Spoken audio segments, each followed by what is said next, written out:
Nesse vídeo, eu vou te dar 3 estratégias para conseguir o seu pós-doutorado no exterior com bolsa ou fomento ou contrato estrangeiro, sem depender de CAPES e CNPq. E também vou contar como que eu consegui o meu contrato de pós-doc na Inglaterra. Eu sou a Duda Krause, eu fiz o meu doutorado, meu pós-doc na Inglaterra, hoje em dia eu moro nos Estados Unidos. E eu já ajudei centenas de brasileiros a conseguirem uma posição de pesquisa ou pós-graduação em 21 países. Morro de orgulho dessa galera. E hoje eu vou te dar nesse vídeo 3 estratégias que funcionam muito bem para você conseguir um pós-doc no exterior, sem depender das agências brasileiras. E antes da gente começar a entrar em qualquer estratégia, a gente tem que entender a diferença básica entre enquadramento do pós-doc no Brasil e no pós-doc no exterior. Então, diferentemente do Brasil, o pós-doc no exterior, ele é um contrato temporário de trabalho, de emprego, certo? Então, você vai ter ali como se fosse uma carteira assinada, né? Você vai contribuir com a Previdência, você vai pagar provavelmente impostos na maioria dos lugares também. Você também vai ter direito a férias remuneradas, você muitas vezes tem acesso a alguns bônus aí na hora que você assina o seu contrato, enfim. Você é realmente visto como um profissional, uma pessoa no mercado de trabalho, certo? Enquanto que no Brasil a gente é tratado como um bolsista, você tem um profissional que fez um doutorado, né, que não deveria ser tratado assim, você não tem direito ao mínimo, né, de enquadramento mesmo, que um profissional deveria ter. Isso sem nem entrar no mérito do pós-doc voluntário, que é uma aberração, mas não vou nem começar aqui, tá? Então, sabendo que é um contrato de trabalho temporário no exterior, a gente pode ir para a nossa primeira estratégia, que é justamente buscar essas vagas de emprego que já estão abertas. Onde que a gente acha elas? Em sites de vagas de emprego, como o LinkedIn, o Indeed, Jobs.com, a Nature também tem o Nature Careers, né, que tem várias vagas por lá.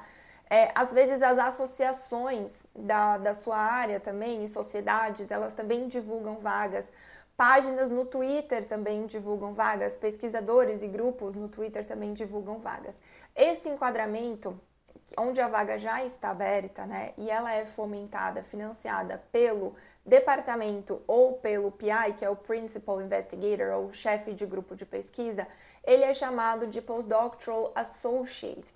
Então, você vai ser contratado pelo PI ou pelo departamento. É importante que vocês entendam essa distinção, porque existem outros tipos de fomento que você pode conseguir. E aí, nesse caso, simplesmente você encontra essas vagas abertas. Também, às vezes, nos sites das próprias universidades e dos próprios departamentos, eles também divulgam essas chamadas aí com as vagas abertas. Normalmente, você não precisa ter um projeto. O projeto que você vai trabalhar lá já está descrito ali. E você normalmente tem uma flexibilidade. Eu, no meu pós-doc, tive essa possibilidade, né, de sentar e discutir o que eu queria fazer dentro do escopo do grupo, dentro de onde, né, o grande projeto que eles tinham estava indo, mas às vezes não é o caso, às vezes eles realmente procuram alguém para aquela função, aquele projeto específico. Lembrando também que na maioria das vezes, quando você faz pós-doc fora, você vai focar exclusivamente na pesquisa, tá? É difícil algum pesquisador pedir para os pós-docs darem aulas ou pedir para os pós-docs quase que orientarem alunos. É possível, alguns deles querem, né, essas experiências e têm esses planos, mas na maioria dos casos você é contratado 100% ou quase 100% para se dedicar ao seu projeto de pesquisa. E aí, depois dessa opção que a gente tem, que é o Research Associate, a gente tem uma opção que são as Fellowships, que elas são de certa forma um pouco mais parecidas com os editais no formato do Brasil que a gente conhece, mas no exterior eu acho que elas são um passo a mais, elas são um passo adiante, certo? Então a progressão de carreira do pesquisador meio que seria você fazer o doutorado, depois pegar um Postdoctoral Associate e depois você conseguir uma Fellowship. A Fellowship, ela é um financiamento, um fomento independente. Então, você vai encontrar um grupo de pesquisa que você gosta, que está muito alinhado com os seus interesses, vai escrever para eles e vai propor de vocês juntos. Isso é muito importante, a fellowship não vai ser escrita por você unicamente, né? Óbvio que você deve fazer todo o rascunho inicial, mas você precisa pedir feedback, você precisa pedir direcionamentos, opiniões, inputs do PI que está, né, supervisionando ou que está supervisionando essa fellowship. Isso vai ser muito importante para o sucesso da sua fellowship, inclusive. E aí vocês juntos aplicam para esse montante de dinheiro externo, tá?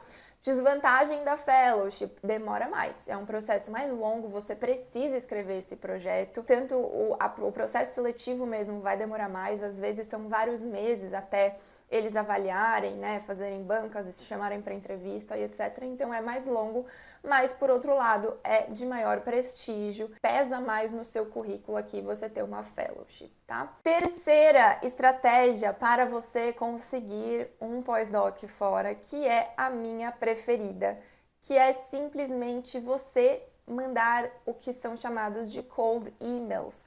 Cold emails nada mais são do que e-mails que não foram solicitados, que você está enviando para se apresentar, para falar, né, como você teria fit com aquele grupo de pesquisa, com aquele pesquisador, com aquela pesquisadora, como você gostaria bastante de trabalhar com eles. Isso é importante que esse e-mail esteja bem escrito, que você fale realmente, né, um pouco da sua trajetória profissional, que saiba deles também.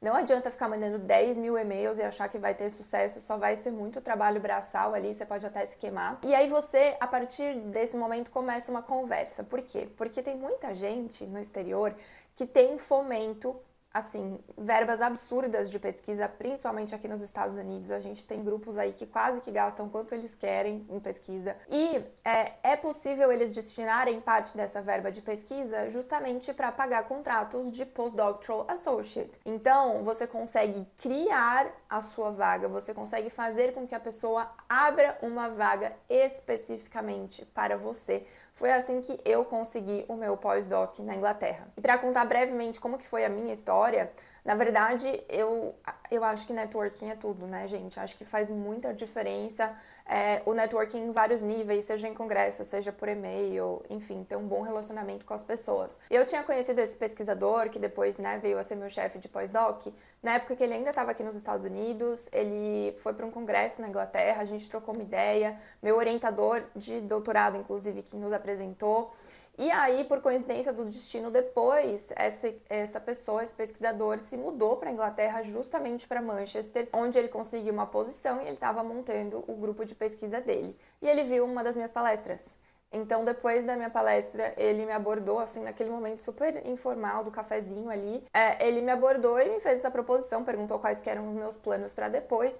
E aí perguntou se eu teria interesse de passar um tempo no grupo dele, porque eles estavam tentando implementar algumas das coisas que eu já fazia no meu doutorado. Então, percebam, não teve edital, eu não tive que escrever projeto. O meu processo de admissão foi muito padrão de Postdoctoral Associate, porque, além disso, talvez vocês não saibam, né? Mas mesmo ele tendo me convidado, essa vaga tem que ser aberta por legislação da Inglaterra a público. Então, tem muita gente que, às vezes, aplica para vagas que estão abertas, sendo que elas já têm, talvez, uma pessoa em mente. Então, tenham isso em mente quando vocês vão aplicar, tá? Por isso que é tão eficiente aí você usar essa técnica de mandar cold emails e não só aplicar para vagas que já estão abertas. Então, eu passei pelo processo seletivo normal. Tive que mandar uma cover letter, né, uma carta de motivação, tive que passar por uma entrevista formal. Eu vi que eles chamaram outras pessoas também para entrevistar. Eu acho que, por lei, eles são obrigados a chamar algumas outras pessoas que realmente preenchem os critérios que foram pedidos, né? E, obviamente, que eu consegui a vaga, depois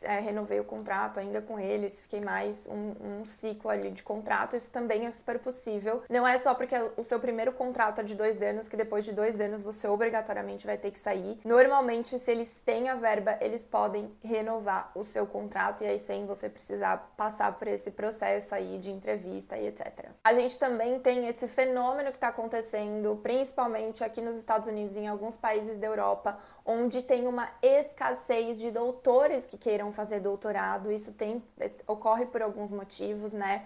Um deles é o fenômeno de que a indústria paga mais para doutores do que a academia, mas óbvio que vindo de um contexto brasileiro, os salários aqui ainda são muito superiores e, além disso, na maioria dos casos você ainda consegue benefícios como plano de saúde, se o país não oferece um plano de saúde gratuito, né? Outra coisa que você também pode conseguir na hora de assinar o seu contrato é um bônus de realocação. Muitos grupos aí, muitos países, muitas universidades, óbvio que isso depende de departamento para departamento, de quanta verba que eles têm e da política também que eles têm na hora da contratação, mas você pode negociar um bônus de realocação, então às vezes eles te dão 3 mil, 5 mil. Um aluno meu esse mês conseguiu $7.500 de bônus de realocação para ele fazer a mudança dele do Brasil para os Estados Unidos. Em alguns casos você pode até negociar algumas questões específicas também, como o tipo de visto que você vai ser contratado.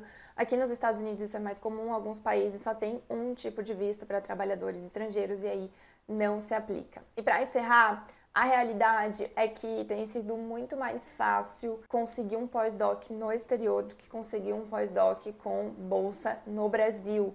Então, se você fala inglês, se você tem um nível de inglês legal, se você pensa em levar a sua carreira para o exterior, a gente tem outro benefício gigante de quem quer imigrar, de quem quer ir para fora, que é a facilidade do sponsorship, do patrocínio do visto para pós-doc, certo? Porque a gente é uma mão de obra muito qualificada, então você não precisa ter cidadania italiana, cidadania portuguesa, né, europeia, você não precisa ter direito de trabalho, permissão de trabalho nesses países, que eles resolvem todos esses trâmites, depois você entra com o pedido do seu visto, mas é super simples. Então é uma ótima oportunidade para brasileiros fazerem pesquisa sendo melhor remunerados, tendo seus direitos e realmente um reconhecimento aí como profissionais ótimos e excelentes que somos. Se você aprendeu alguma coisa nesse vídeo, deixa um like aqui, se inscreva no meu canal e você pode também deixar as suas dúvidas e questionamentos abaixo que eu vou responder todo mundo que deixar aqui. Até a próxima!